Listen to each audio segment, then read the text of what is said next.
If you do what everybody else is doing when you're in a market where there's double-digit offers on every listing, you're not doing anything.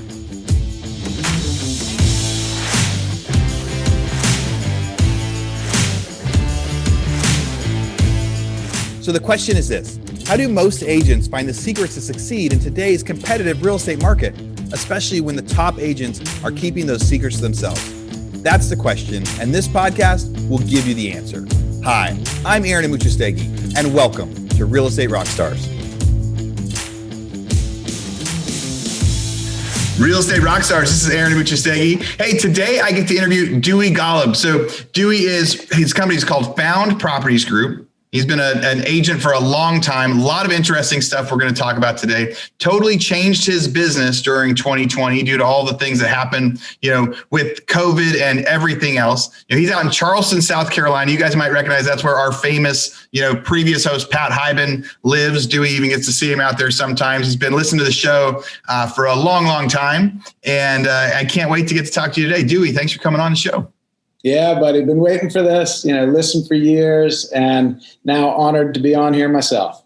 Awesome. Well, anytime you see Pat, you could tell him he was your favorite host, but don't brag about him too much on here. We don't want it to get to his head when we get to see him. So how long have you been doing real estate?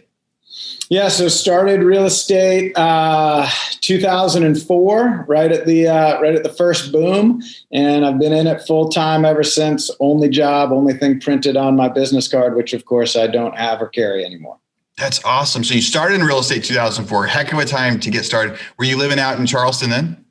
I was. I'd returned back to Charleston. I came here for college. Got a degree in marine biology, put that to great use by working on private mega yachts in the Mediterranean. And when I got sick of living in a bunk bed and color coordinating my clothes to the day of the week, I moved back to Charleston to get into real estate. I was 27 and I'm 44. So this is all I do and this is my craft.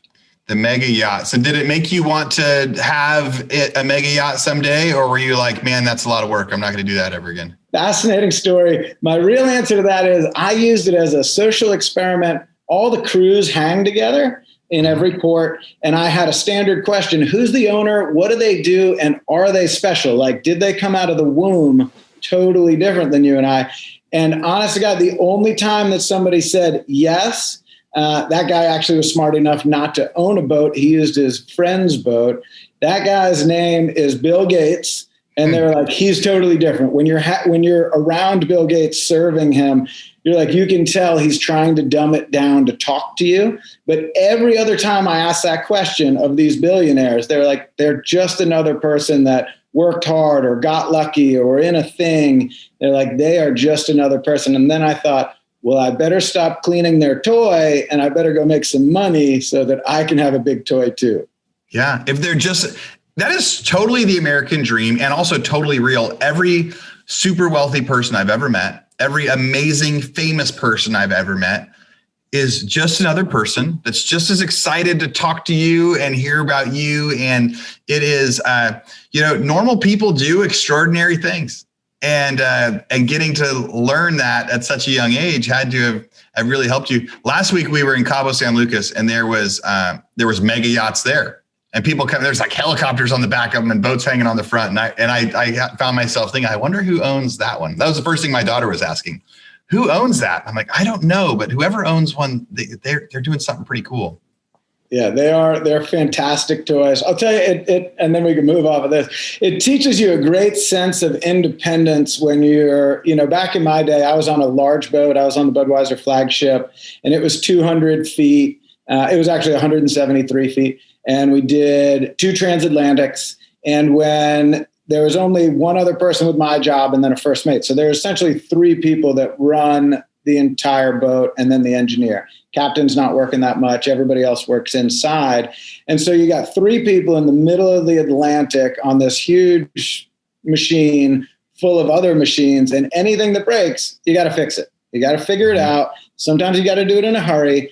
Though the guy I worked with used to have a great saying. He said, take your time because we're in a hurry. I.e., if you rush and you screw this up, we could be really jammed up. So don't rush because if you screw this up, we're screwed. I love that. Take your time We're in a hurry. I need to start using that because that is actually such a powerful thought right there. So I was living in California in 2004. Right. And so when I think of like getting into real estate, that was when I just, fresh out of college, working for a home builder, life was good. And so my experience out there was houses were booming in a seller's market, similar to the way they are right now. New home builders were building a lot of the stuff. And so people would kind of buy a house. Builders would build 100 houses. They would release like 10 at a time. And if the people that bought them at the very beginning, like in the first 10, they'd pay $400,000 for a house. By the time the builder got to the last house, they'd be selling them for $500,000. So people were so eager to buy these first houses because they knew like next month prices were going to go up. Every month the builder was raising the price, this set price. And so 2004, 2005, 2006, booming. 2007, it's starting to slow down and we're going, hey, it's starting to feel a little bit different. But it really kind of started crashing around 2009. Everything changed. What was it like in South Carolina during your first year of let's start with your first year of real estate out there, and then kind of tell me about your next 5 to 10 after that. All right, I'll try to keep this one short. I can tangent. So my first week of real estate, I got a lead on a Monday. We were under contract on a Friday, and 4 weeks later, I made more than I would generally make. I made 25% of my year's paycheck. And I thought, hey, I made a great decision. Yeah, I'm hooked. You're totally hooked. The first time anyone holds a commission check, whether it's on week 1 or 6 months later, I think they're totally hooked. Yeah. And then, fast forward 04 to 08, the run up. The company I was at, we were like half site sales and half general brokerage. So I was half a hunter killer and half a site sale guy. And the site sales that we were doing were condo conversions, legally converting apartment complexes to condos. And so we had a couple where we'd have 250 units. We'd get the line out the door. You'd get a lottery ticket. You'd come in. You'd pick off the map of what was left. We'd sell them all in a day. We'd have 60 days to close them, and then we'd go do it again. And there'd be a 60-day ramp up where we'd site sell or site sit and have people in and tour them around.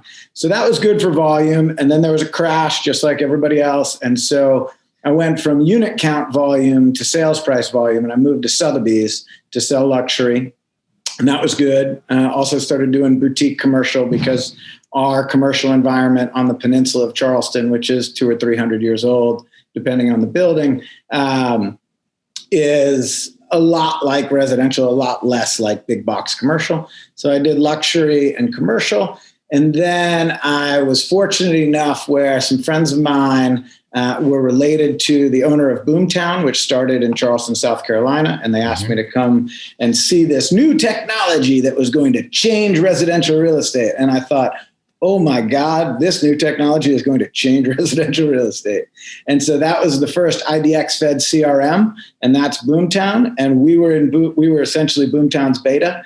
And I did that for years. And then I realized, wow, we're the only people not at Keller Williams growing a sales team utilizing Boomtown. So that's when I took Adam Roach's call and went to lunch. And, Adam Roach, the man and the lunch that changed my life. Yeah. And so then I went to Keller Williams and have been growing an MREA, Gary Keller, KW sales team ever since. All right. So a lot to unpack there for listeners that listen to our show a lot. So we've had Adam Roach on the call as a guest. Last year, he also probably did 5 to 10 kind of guest interviews as a guest host on the show. He's actually the guy that came on and interviewed my brother when my brother was a guest on the show. So I know Adam. Adam's also in GoBundance. You guys have heard us talk about that a little bit. Dewey recently joined GoBundance, and we're going to get a chance to meet in person in probably just a month's time up in Tahoe. They just opened up California. They just opened up Tahoe. And so now things are going to be, they say things are getting back to normal, but I know they'll never be normal, but it's whatever our new normal is. So you within a week, you got your first deal. What type of deal was that? What type of lead was that? What type of purchase and sale was that? Yeah, I took floor duty. The phone rang. I picked it up. It was somebody that wanted to buy a house for their post-college age child. So it was like somebody's parents buying a house for a 20-something. And here I was a 20-something.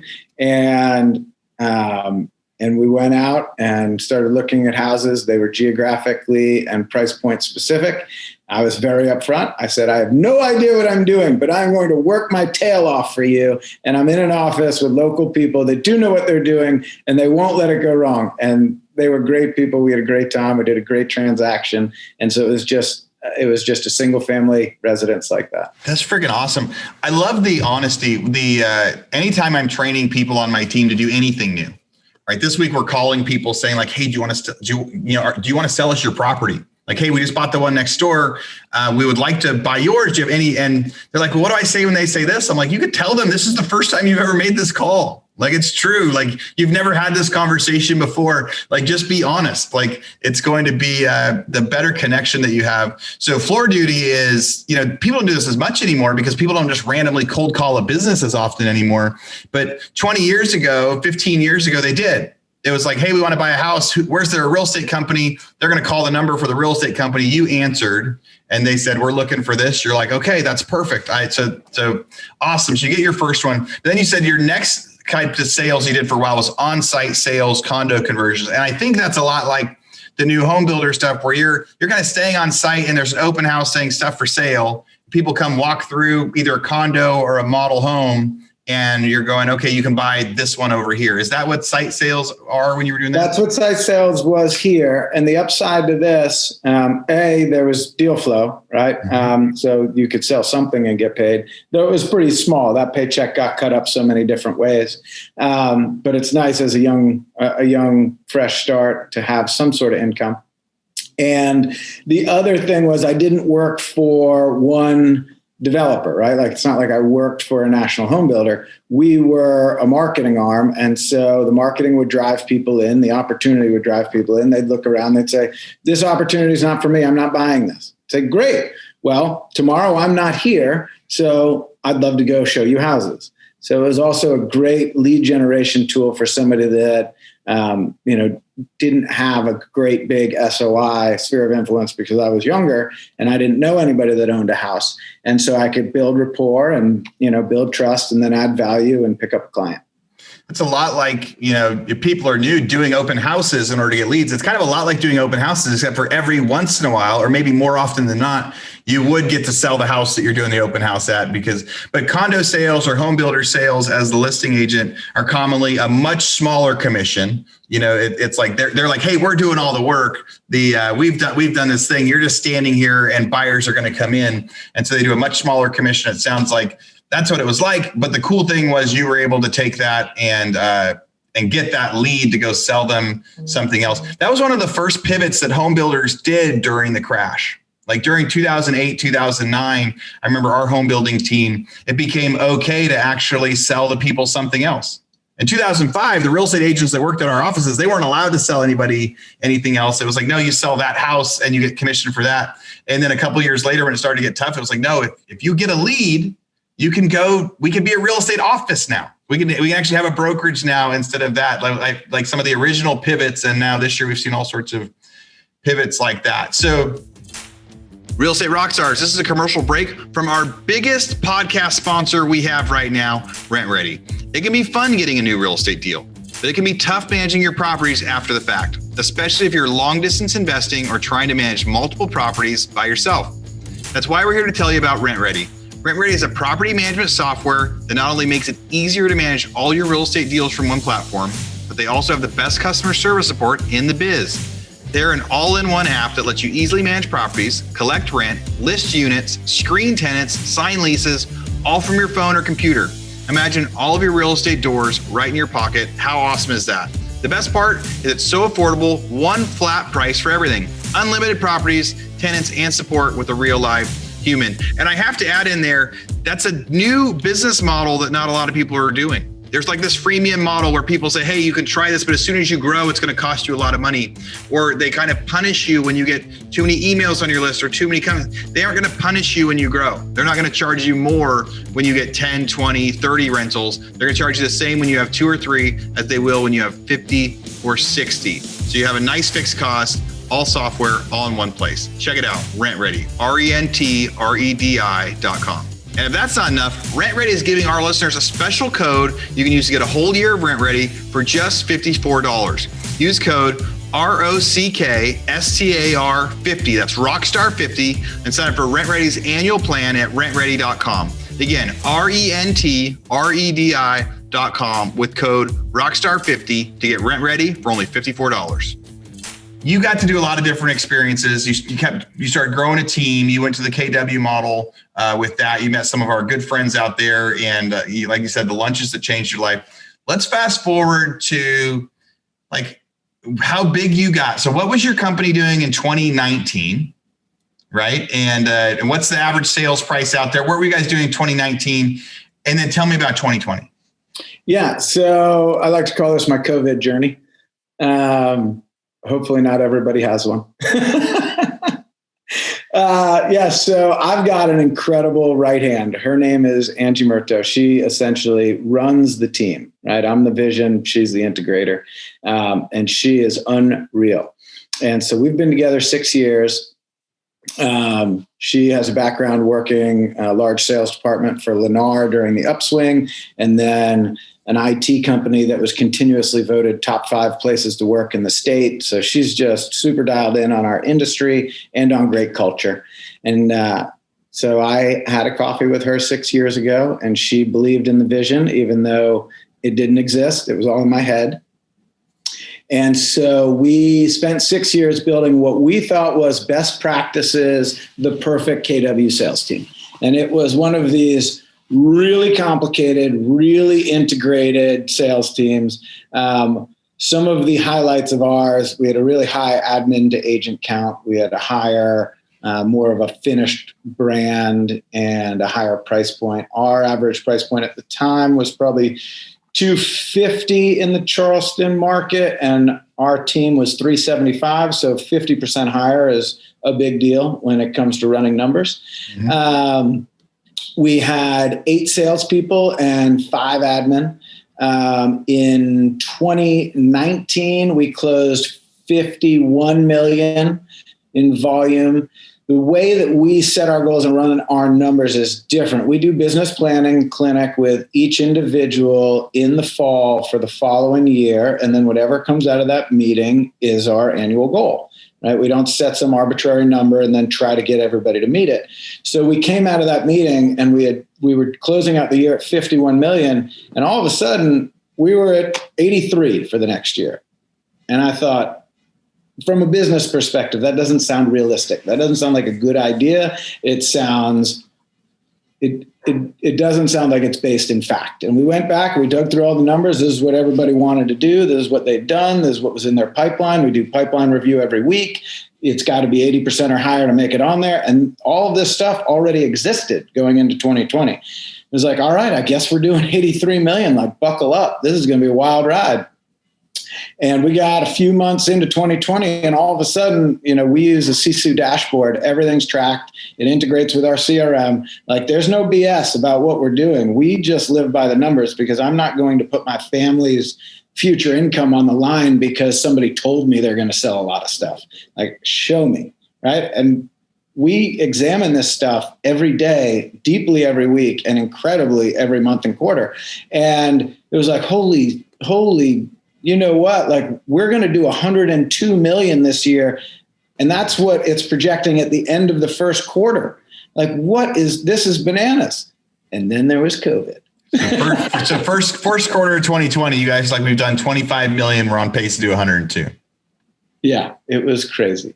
And COVID happened. And like I said, we had this really, really complicated, built out team structure model, big office culture, 3 offices, everybody in the office every day, lots of trainings, everybody had a specialty. We're doing all these things. We have coaching clients. We're humming on every cylinder, to the point where if there's a disruption and like something stops firing, all of a sudden everything else started to fire off. Right. And it's like, we might have built something that's too complicated. We might be overthinking this.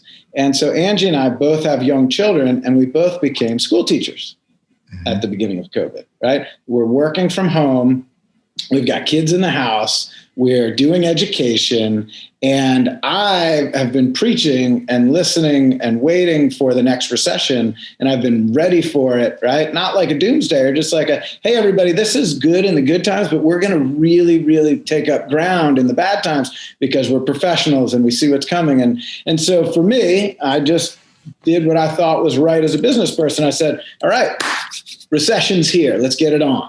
Right. Mm-hmm. And not everybody on the team had my sense of urgency because most of the people on the team were younger and they hadn't been through a recession and they didn't have children. And then in their personal life, they weren't stressed because they weren't now school teachers. And all of a sudden we had a culture problem. And we had two different cultures going on the team. Those that were running scared and urgent. And I was in the scared pack, and I come from abundance. I don't come from fear, but I'm also smart and I have children. And it was like, all right, like this has got to be bad news. Yeah. Let's buckle down, double down, cut the P&L, work harder, work faster, work smarter. And that just didn't work for 2/3 of the team. And I said, that's who I am. That's what I'm doing. I'm going to grind it hardcore. And if you are with me, you're with me. And if you're not, then take all of your clients and we will support you and you can close them and we will share in those revenues. But like, this is our culture now. We went from like go lucky and busy to super hardcore. And if you're not super hardcore, then there's no room for you here anymore. It became uncomfortable. And so we just had a splitting of the ways where we couldn't be the ones to keep everybody engaged. If they weren't self-starters, if they weren't self-motivated, if they weren't into protecting their future, then we weren't of the same culture any longer. And so everybody's, we did great. Everybody's doing okay. I wish that they were all doing great. We would be doing tremendous together, but you couldn't be half in and half out in the first 120 days of COVID with me. It was all or nothing. Yeah. I think we've talked a lot about so many people have had a different boat they were riding in 2020. It has affected so many people so differently. And just your point of people with young kids compared to people that didn't, stay at home is probably a much different experience for that. Teenage kids, when the only way they were seeing people was at school and now they weren't, is much different. So, people had all sorts of different experiences. People that were already working from home or had home offices, or one parent didn't work already when both parents were now supposed to work and kids were at home. So everybody had a dramatically different thing, and I could definitely picture how at the beginning, if you're like, hey, this is some serious stuff, and we're going to make some big adjustments. If some of the people are like, hey, what's the big deal? It's not that serious. And I could say that would be tough. That'd be tough to go like, no, I need to follow this plan. I need to believe in this plan. I need to commit to this plan. So you had a big culture problem. So, and by the end of 2020, what do you remember what volume you hit for 2020? Yeah. So 2019 was 51 million, and then we projected 83, and then 102, and then we closed at 53 million. But we dropped down to like 2 full-time sales agents out of 7, and then I ramped up my selling, and then Angie, everybody on the team, all the admin generally on my team have licenses. So then Angie started selling, and we still closed 53 million. Honestly, but we did all the other correct things, right? Like we attacked the P&L. We were working smarter, not harder. The profit margin went way up, like by 6%. We went from like low 20s to high 20s. I think we went from 23 to 29%. And the actual dollar profit was more than I've ever made in 17 years. So though we only sold 2 million more than the year before, we sold 53 instead of 51. We made 6% more profit, and that equated to, almost 6 figures more in profit. And, by the time things settled down, we realized the sky wasn't going to fall, and we became a virtual culture instead of an office culture. And the only people that were left were self-motivated, not motivated because they were, under our guidance. It was like, and they had to be in the office all the time being motivated by Angie and I. We're probably working the same hours, but it doesn't feel like it. You're at home, seeing your kids, you're walking your dog, everything's on Zoom, you got your earbuds in, like life is good, so relaxing. It's stress-free, not wondering if the people that you're in business with are doing what you're doing.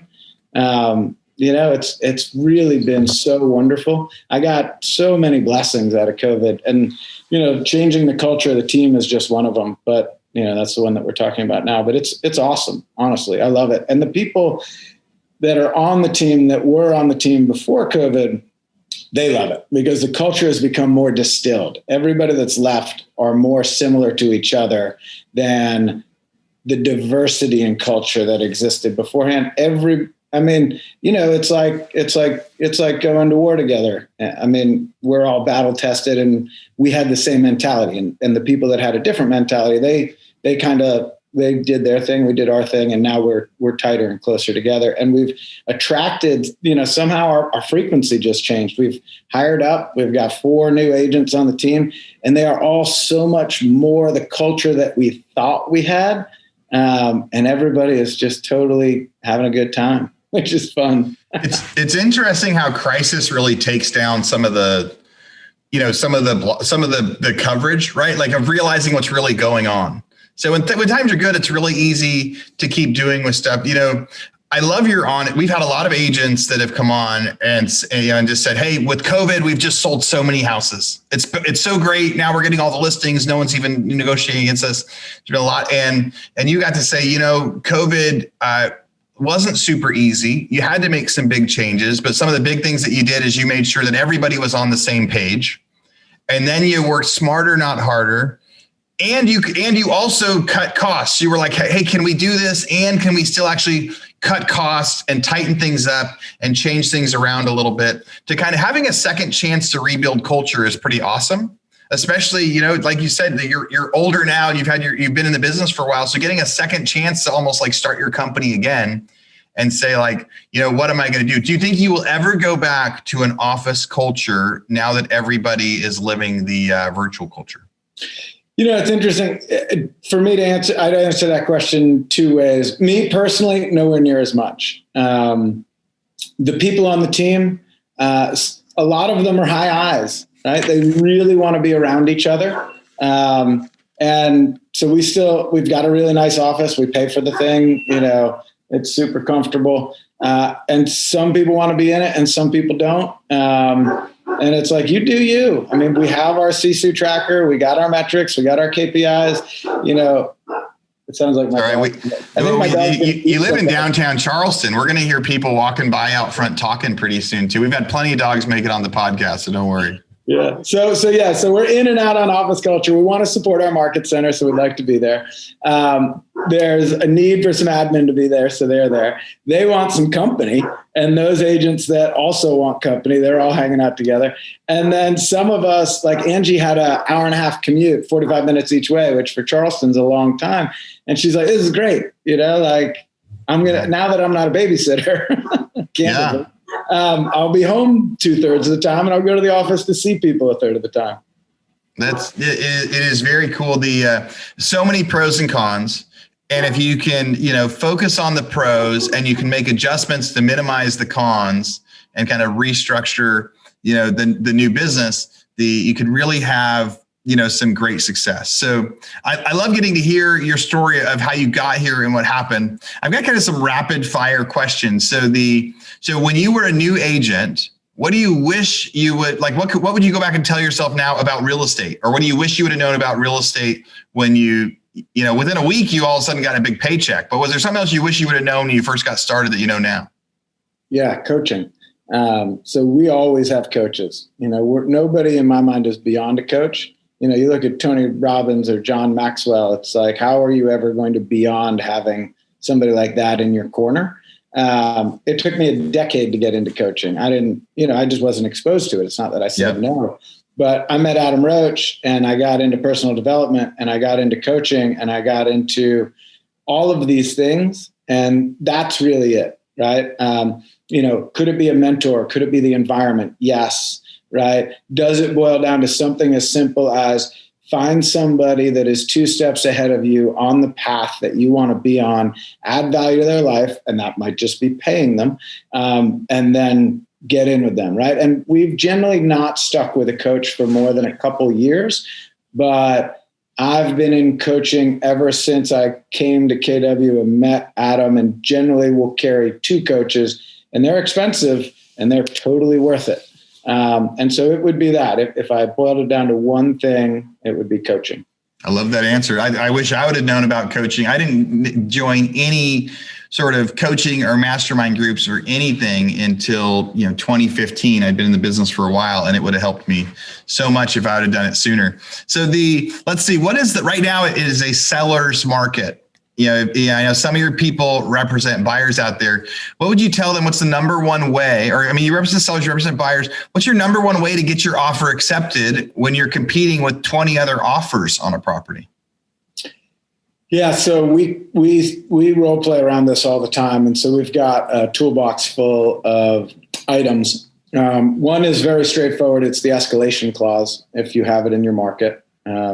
Do you know what it is, or should we talk about it? We'll tell all the listeners what the escalation clause is. Escalation clause, an addendum that's going to go with your offer that says this is the maximum that we're willing to pay. So let's say you put in an offer at $400,000. The ask is $400,000. You put in an offer at $400,000. You're the first one in, and then they say, all right, we're getting more offers, and you put together an escalation addendum instead of just saying, oh my gosh, maybe we'll go to 410 and see what happens, right? So you say, all right, well, here's an addendum that says we'll go to 425.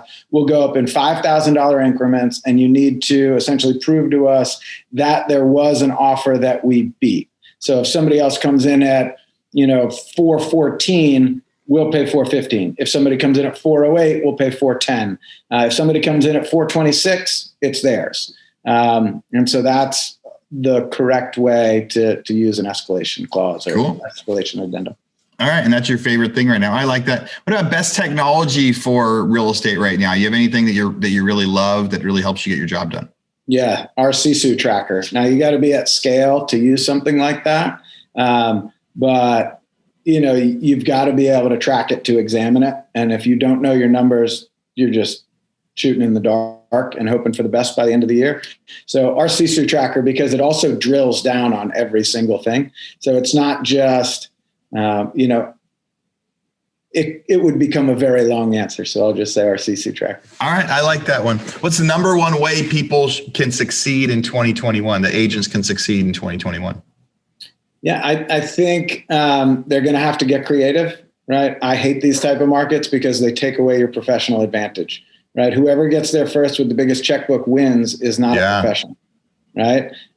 So you just got to find a different way to do what you're doing, whatever your specialty is. If you're looking for listings, or if you've got a buyer, you should circle prospect for an off-market deal.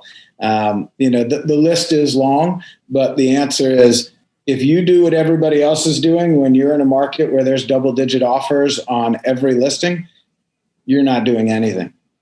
Yeah. I love that. Markets like this, your professional advantage is no longer, it's whoever gets there first. I told people this last week, we wrote a cash offer on a property 2 hours after it comes out. And an hour later, we just get a response that says they accepted another offer. And we're like, we did full price cash right when it came out. You didn't even tell us to increase. Like, what did we miss? So there is something that it is different. Having to be creative, having to work harder. What's the number one thing you learned in 2020? It could be real estate, could be personal, anything. What's the number one thing you learned about yourself or about the world? Let go. Just let it happen. Yeah. Let go and let it happen. And any predictions now, this is the final question. What are your predictions for 2021 in real estate? Do you think market's going up, market's going down? More houses getting built, less houses getting built, more affordable housing, any real estate predictions?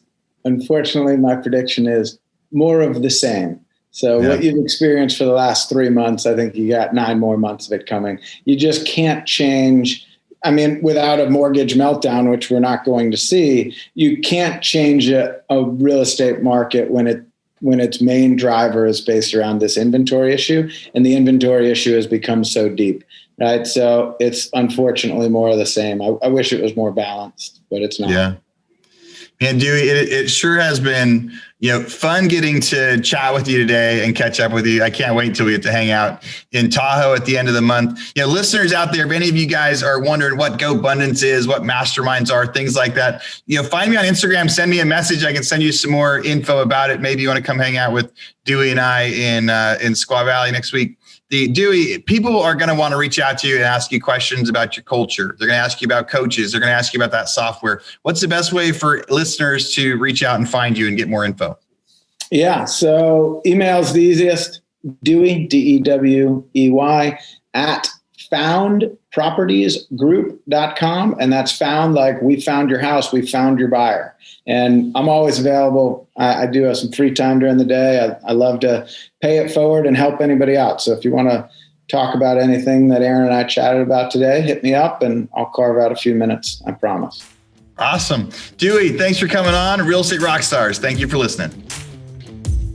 All right, Real Estate Rockstars. This is Aaron Muchastegui jumping in again to thank you for listening to the show. Hopefully you guys loved listening to that one. And I want to make sure that you know about all of the extra resources that we have. And also we need your help. They say podcasts are free. You get to listen to podcasts for free. But what is the cost of that podcast? I would say if I could beg you to pay anything for that podcast, I would say the cost of the podcast is going and giving a review. So whether you download it on Google or Apple or YouTube or anywhere else, please go give us a review. Say what you liked, what you didn't like. It helps us get better guests. The more reviews, the higher we get in the rankings. Right now, we are the biggest podcast out there for real estate agents, and we want to keep that spot because we know there's lots of podcasts out there. So go give us a review.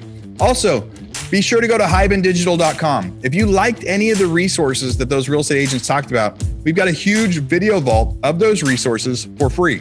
Every penny that comes on the podcast that we interview, they give us something that helps them get their deals or helps them work with their clients. And we put that in the toolbox in our vault for you. So go to hibandigital.com and you can get it. If you're looking for real estate education, go to rebusuniversity.com. We have all sorts of courses in there to help agents succeed in real estate, how to get the listing, how to negotiate deals, how to become an investor, all sorts of different stuff, rebusuniversity.com.